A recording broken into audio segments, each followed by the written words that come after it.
It's Christmas Eve, and I'm excited to bring you this episode about the Feast of the Seven Fishes, which is definitely something that comes from the Italian American experience. I grew up with it, but also I kind of didn't. My grandmother would cook an amazing fish feast every Christmas Eve. It was my favorite meal of the year, and those dinners are honestly some of the best memories of my entire life. But there was never a requirement that we have seven. That's not something I heard about until much later. And so, like an Italian American, Carrie Bradshaw, I couldn't help but wonder, where did the Feast of the Seven Fishes come from? I'd like you to meet my good friend, Patrick O'Boyle. He's the co-host of the Italian American podcast and a living, walking Italian American Wikipedia. This is the theory that I've come up with. Back when TV was the dominant media, I guess it was on one of the New York, because I'm in the New York television area, they had a story on the Feast of the Seven Fishes. Now, everybody knew that Italian people ate fish. That was the tradition on Christmas Eve, right? But we had never heard of this seven fishes.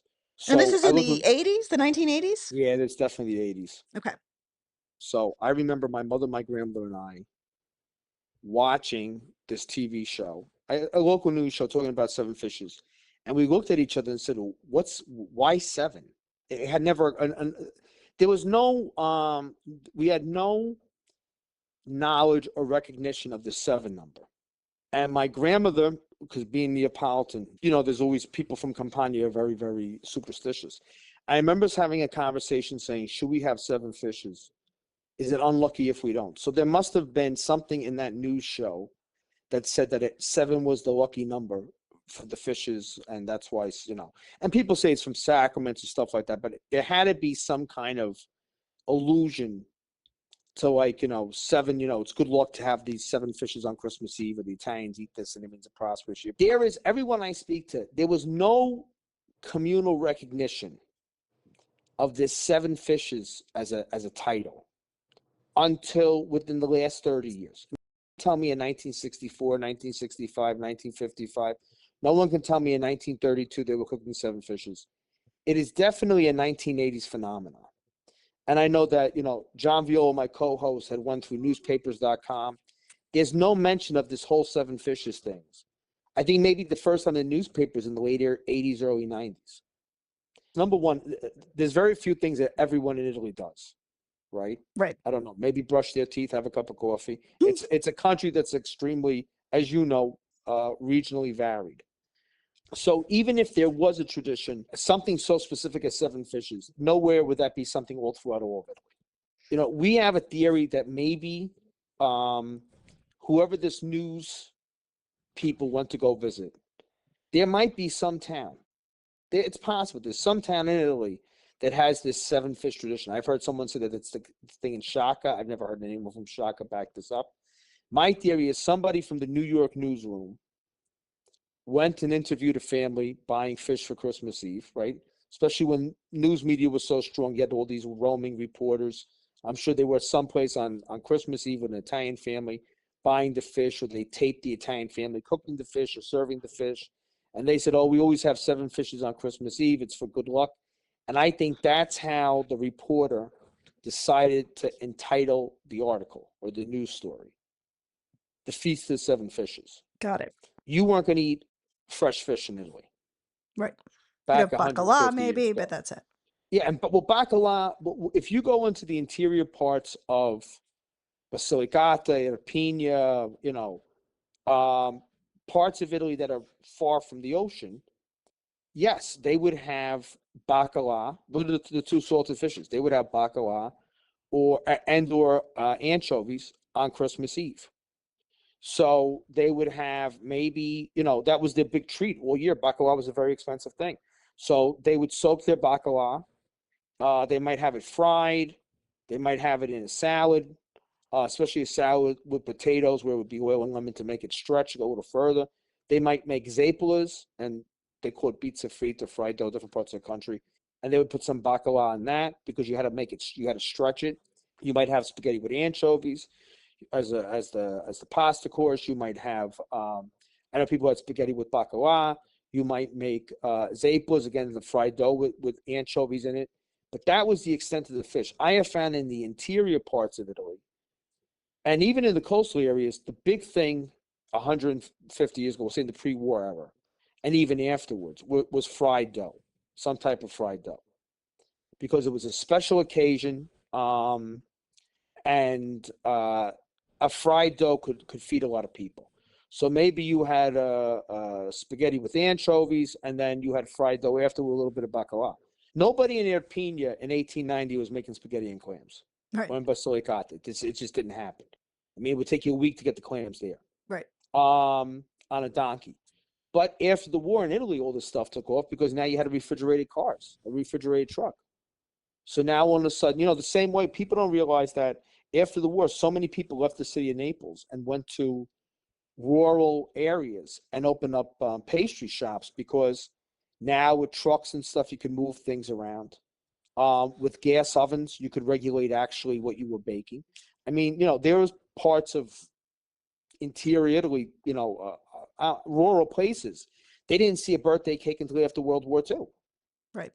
That's when all this stuff started to happen. So I think, yes, after the war, with trucking and refrigeration, fresh fish was available all over Italy. So if you're living in Lucania, Basilicata in 1890, you can't have seven fishes if your life depends on. But like every other American story, people came here.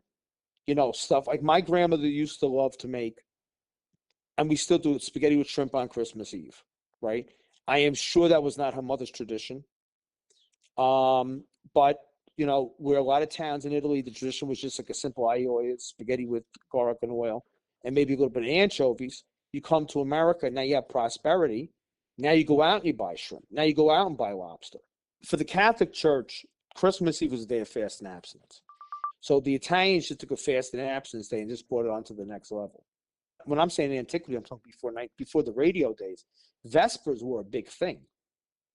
So if your parish church would have had Vespers on Christmas Eve, and then you would have had a midnight mass after that. And a lot of people, I mean, some people went to church for devotion, some people went to church to hear the music. So the idea of a fast day, a vigil, was much more pronounced for our ancestors. So I think there's a lot more with a vigil that we don't understand today because we have Charlie Brown Christmas. But I think which has really suffered is that all the fried food, like the zappa, like the fried dough, part of Christmas Eve has disappeared, What's interesting which is a about sign of that our too is prosperity. is that then you look to the Jewish tradition, and of course it's the latkes and the oil. I mean, there's also something kind of universal in there, or at least tied deeply to the Mediterranean traditions, right? Of using oil to fry during this dark time of year and Well, making. if you ask my mother her memories of Christmas Eve as a kid, it was because my grandmother was the Zappa fryer in the family. Because my grandmother's mother's side is Pound di Sorrento, and these Zappas are really big in Sorrento. She would fry Zappas, and they were covered with honey infused with anisette. Mm, And that's like if you ask my mother what her child like if you asked her what pops in your mind for Christmas Eve, it's my grandmother frying Zappas and running around to all the family and neighbors on the block. right. No, I spoke with Anita Di Pietro, who's a chef in Irpinia, and she was talking about the minestra maritata and how it has to have seven different types of herbs. And that sort of caught my attention. I asked her why seven, and she said, well, it was always the women that did the cooking, and there's a lot of folklore and there's a lot of tradition. There were all these traditions that were oral traditions. You also have in the Oh yeah, no, no, you no, also have I'm in the not disagreeing with that. Abruzzo, like, you've got the panarda where you have to have 40 dishes. What's that number come from? There are lots of traditions around really rural Italy that have a number attached to them Oh that yeah, doesn't no, no, correspond to like the Bible. And I think those things come out of folklore and they change and transform, and it's almost impossible to really find like the Genesis story. But there's a lot of unspoken history that gets woven in. And so when Italians are like, "Oh, that doesn't non esiste in Italia," it's like, well, yeah, it kind of does. Italians will adopt a practice and then say it always existed. Sure. Does that make sense? Yeah. They create. I know my friend Aaron. You're right about the numbers. My friend Aaron's where his mother's parents come from in Molise. I think they do for St. Joseph's Day, 12 different dishes or 13 different dishes, something like that. But my whole thing is like I like ricotta impera comes into ricotta impera. I think was in the 80s. Gets invented. Maybe it Yeah. was the 90s, which is a Tiramisu big is from the go. 60s. Yeah. Tiramisu is from the 60s. Penne alla Then vodka is from the 80s. yeah, delizia al limone comes, and that's cool. It's Yeah. always great to have a new thing. But Carbonara is then post-war. I think we always made it, and then they start lecturing you Yeah. Garibaldi arrived in Naples and had like a delizia al limone. He didn't, No. No. right? But no, at a cafe. Yes, this is not true, and then Yeah. you get that. You get Totally. exhausted with that. But I think my money's on that this happened in, I would say about because I remember like watching like yesterday. I was watching TV. And then I'm talking about the 7 number. And I said to my grandmother, like, oh, 7 number. My grandmother was a superstitious person. My mother is too. I mean, we always had fish. We always had a lot of different kinds of fish. My childhood memory is that of frying smelts, which I think most people would find disgusting, but I think is amazing. Fish And smells good. oh my gosh, I love fresh smelts, fresh out of the hot oil with salt on them, nothing better. But, we always had a lot of fish. And it wasn't until I think I was out of college where somebody else who was Italian American said to me, "You're going to have 7 fish?" And I was like, 7? I don't know how many. And I start counting. I'm like, well, we're going to have the lobster tails, blah, blah, blah, blah. I'm thinking, I think I just got to 5. And then she's like, it's not 7. That was the first See, this is what time. happens with us. The first time Thank I you. ever heard 7 fish. I mean, I think that was probably like in 2004 or 5. It's So, bullying. It's bullying. yeah. All right. Well, My thank you friend, I very got to much for run. this. I I will appreciate talk it. to you soon. It Uh, is such an honor. You are greatness. And I is an honor to be in the shadow of greatness. Thank you. I hope you listen to some of the podcast episodes I put out because I got some good stuff in there that you'll appreciate. All right. Thanks. I'll Thanks, talk to you Patrick. later. When I was teaching art history, I would use the phrase shadow ruin to describe a ritual or practice from religion or folklore that we can't trace to anything in particular. It's like a cultural hangover of something that existed but is now gone. Earlier this fall, when I sat down with Anita DiPietro, who you met in episode 8, Irpinia's Magic Circle, she said that the minestra maritata had to be made with 7 different types of herbs. And that really caught my attention. You usually need to have 7 kind of herbs. Yes, it's the tradition, yeah. Yes. And I think 7, sincerely, sometimes I found some relationship between the word of paganismo. Paganism, yeah. Yes, and 7 is an important number that usually come back 7 days of the week. 7, if I could remember, le 7 note della musica ci sono. So I think that 7 is a special number for the simple people before the power of the church, in a way. Yes, it's tradition, and sometimes this number come back in the old history of the woman, because in these last, I think, 20 years above all, the men win in the scene of the food, the restaurant, of the chef. And but in the past, the kitchen was a place for women. Very appropriately, Mom is concerned that you're not eating anything, and so she wants to know if we want to take a little Absolutely. break and have a snack and then come back. Perfect. Okay. Okay. That snack turned out to be a full and fantastic lunch, as I'm sure you're not surprised.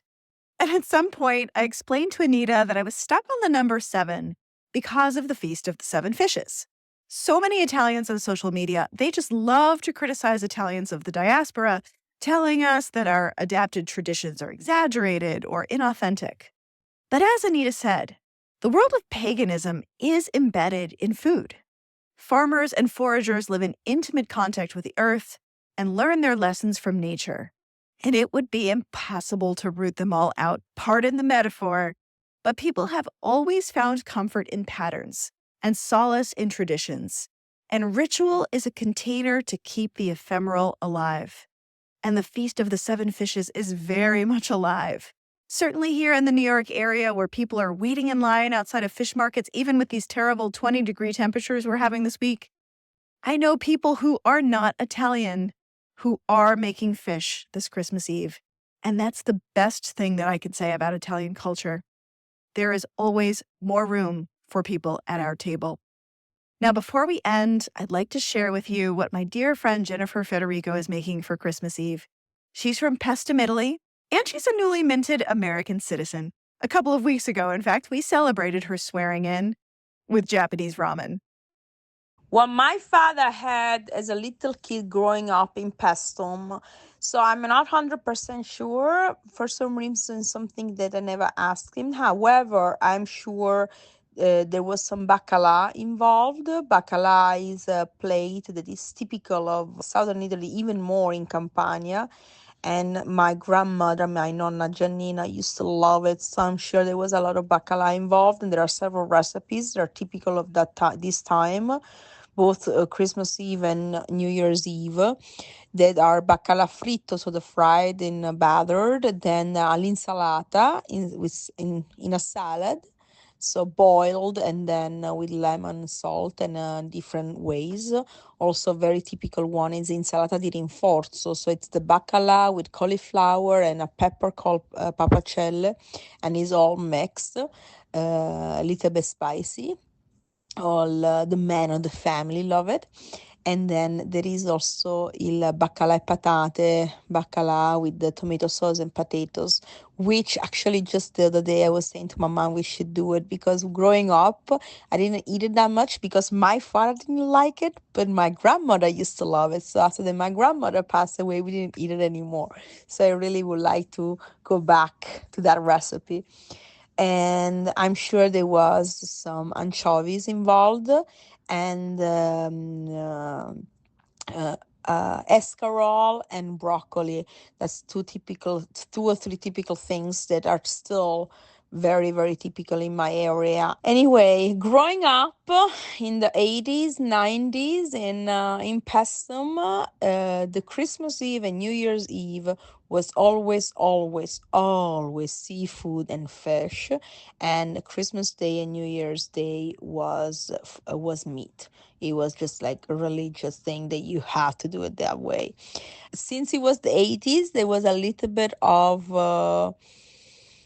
modernity involved. However, some plates, traditional plates, were always there, like the escarole, what's called la scarola imbuttunata, which is dialect for ripiena, means filled, and it's generally escarole with slow cooked, filled with anchovies, olives, capers, pancetta, pepper, salt, and parsley, and wrap it up and slow cooked, and tons of seafood salad, and also la frittura mista. The frittura was also something typical, especially for us kids. It was like the moment, the high of the night. The frittura, the calamari, the gamberi, and all sorts of mixed tempura, let's say, style fried fish. Nowadays, what I do, I keep the tradition. I stick to the tradition a lot, especially since I moved to the United States. I think to keep the tradition alive and to feel close to my hometown, and to teach that to my son. So what always has to be there for me is the bacala, which is in the water right now in my house. And I do the escarole, and also something that I really like to do, it's the baby octopus alla Luciana. So it's baby octopus, slow cooked in tomato sauce. I add some capers and olives. Not everybody do it, but I love it that way. I keep